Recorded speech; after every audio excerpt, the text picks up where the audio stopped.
Hi, Erik. Hi. Obviously, last weekend will have been difficult for everyone connected to the club, and you've got a huge game coming up on Monday. What are you expecting from that match, and how have the squad reacted and the group reacted? No, I think I make myself clear. I was definitely not happy, clear. In football, you can talk about football, you can talk about plan out of philosophy, but the basic stuff has to be good, and that starts with the right attitude. So you need a fighting spirit on the pitch, and I didn't see that from minute one. Are you expecting to see that, I presume, on Monday? Yeah, but I think it's basic. You have to bring it in every game on the pitch, and of course, especially Monday night, but you bring it every game. There's been a lot of talk about transfers this week, as there always is at this club. Casemiro is supposedly close. Can you provide any update on him or the deal as a whole? No, as long players not signing, I cannot tell anything. Erik, there are a lot of protests planned against the ownership before the game on Monday. Can you understand why that is the case, and what would you say to those supporters? I can only say the owners want to win, and the fans, we want them behind the club, and I can understand sometimes, but I'm not that long in the club that I can see all the backgrounds, but we have to fight together, so we have to be unified and fight together. And can I just ask you about Cristiano Ronaldo? Obviously there's a lot of talk around him after the game on Saturday. Is he still part of your plans? Will he definitely still be here on the 2nd of September?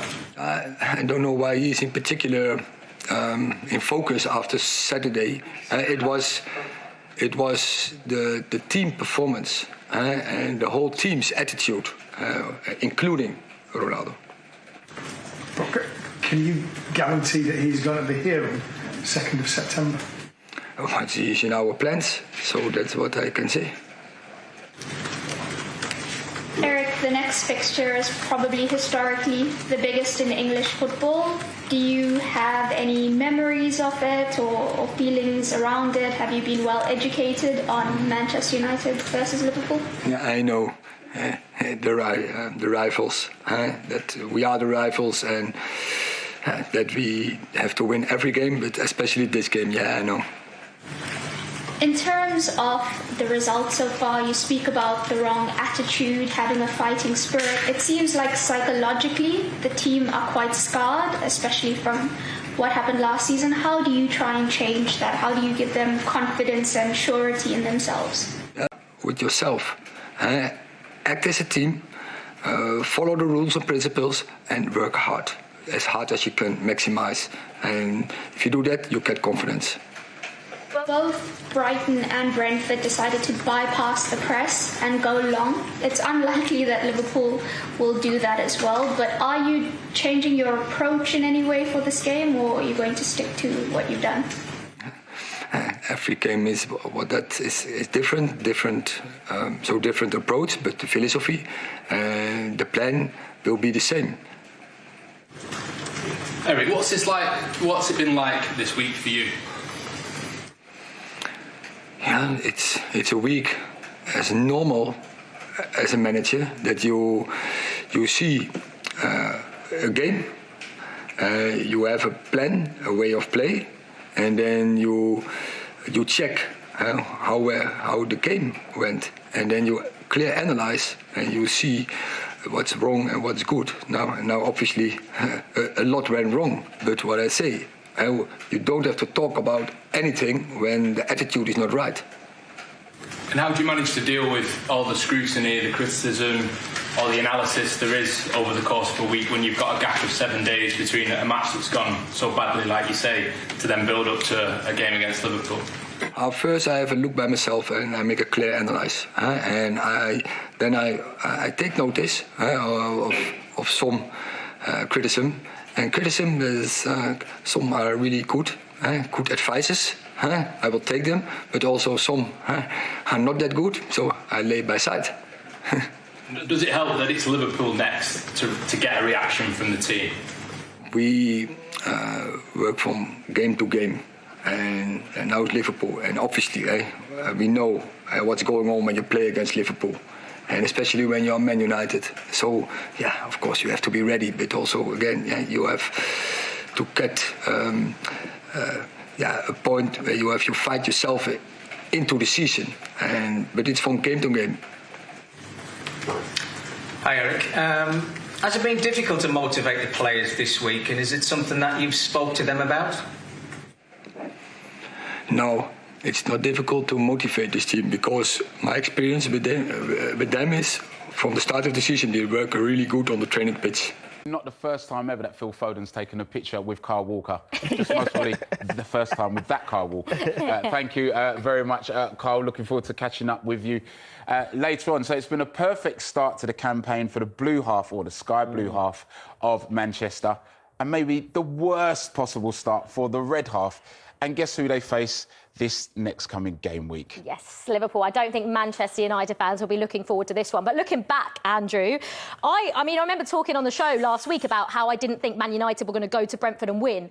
But surely no one expected that. Because you made the call. You were saying it, like, you don't want back-to-back defeats. And it wasn't just a back-to-back defeat. How? It was an annihilation. Do you know what I mean? I don't even know what's happening there. Like, Ten Hag just shaking his head. I feel for him so much, man. When you see the goals, though, and I'm not sure what's more disappointing, if Brentford were absolutely brilliant and scintillating and not taking anything away from them, but some of the goals that Manchester United conceded. It's the play, like De Gea came out and did say, didn't he, at the end of the game, taking responsibility. So much. Like he said, I want to speak. I think it was the second goal where he's played it into Eriksen. Eriksen's got a man on his back. Like, don't play the ball. But he did come out and say, like, I take responsibility, and had I not made, especially the first goal as well, the game might have been very different. But are you expecting a reaction from Man United against Liverpool? Like, probably the worst game you would want after 2 defeats is Liverpool. That is true, but just, sometimes football heritage. What are you calling here? What are you calling? Wait. Football heritage, the rivalry,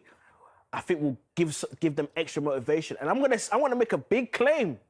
They're going to win. They're going to win. JJ's face.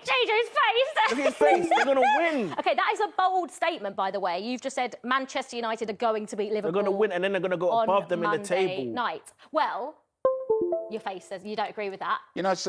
Sometimes you don't dignify a comment with a response. Gary Neville, though, JJ, has been trying to influence the younger generations of Manchester United fans. Have you seen this week? No, but there's going to be more chance of those young people from Manchester supporting Salford FC. Let's have a look. You're going to be a United fan. That's an absolute fact. Anybody who tries to infect you, take your mind away from being a United fan, come and see me. Because there's some Blues out there, and there's some Scousers, very dangerous individuals. Listen on.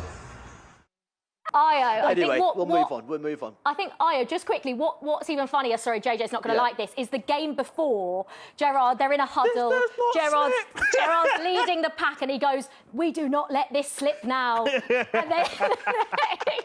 that's not even funny, that's just so heartbreaking, man. He cursed himself. Anyway, let's talk Man United. Let's move it back, because I've got Sue McGranahan here. And as you remember, last week we were at the Manchester Football Museum talking about the role of female fans in the game. And there's no bigger Manchester United fan than Sue here. Sue, talk to me. Just how long have you been a United fan? Oh, God. My earliest memory of United is 1976. I was 9 years old when we were playing Southampton in the FA Cup. Obviously, we lost with that offside goal. And I'm on the climb your frame with my friends saying, I'm not supporting United anymore. We're no good, we're rubbish. But yeah, that's my earliest memory. And obviously the following year we beat Liverpool in the FA Cup, so it was upwards from them. Yeah, for sure. And then I guess you've seen United at the worst, at the best, and sort of an interesting point right now. But I'm sort of want to touch more on sort of being a female fan at that time. Were there many young women at the same time when you were coming here to watch Manchester United? No. A lot of people, you say, football. You like football? Why do you like football? Well, I've got parents that are massive Manchester United fans, and I'm local to Old Trafford. And when we were younger, the earliest memories, when there's no social media, we're outside the door waiting to hear the crowd, and if we heard a roar, we knew they'd scored. We couldn't afford to come to the game then. So it's my mum and dad have brought me up to love this club. But, you know, people are coming and say, oh, shouldn't you be in the kitchen? No, I'm not in the kitchen. I'm here at Old Trafford and I'm a massive red. And, you know, guys kind of, oh, you like football? Yes, I do. Do you know, I'm so interested about fans coming to football matches simply because unless you've been to a stadium to feel that energy, and I know it's changed over time with all these modern stadiums and things like that, but it's this raw energy that you get in your soul when you see your favourite players step onto that field. Can you remember that first memory of that emotion of going, that's blah, blah, blah, I can't believe who just stepped up? Yeah, my earliest memory is a Liverpool game. I think it was about 1982, and we were down here at 12 o'clock queuing to get in, because that's what you could do then. You could queue up to come through the turnstiles, and I got lifted up in the Stretford end, lost my shoes when we scored. I think we won 1-0.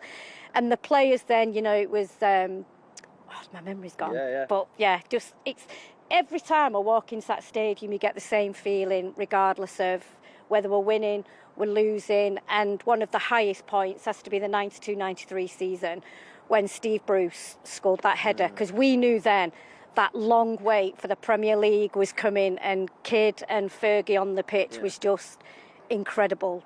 I love that. Now, one final one. A little birdie tells me that your husband is actually an Arsenal fan. How does that work out? Yeah. It doesn't work out very well. It's coming in a couple of weeks. You know, there's got to be a big game. Arsenal, Manchester United. Yeah, he's a massive Arsenal fan, and we've had some big rows. And the 8-2 game has got to be the greatest highlight, wasn't it? Beating them 8-2 here at Old Trafford. But we do have some arguments. But, you know, 31 years married, we're still going.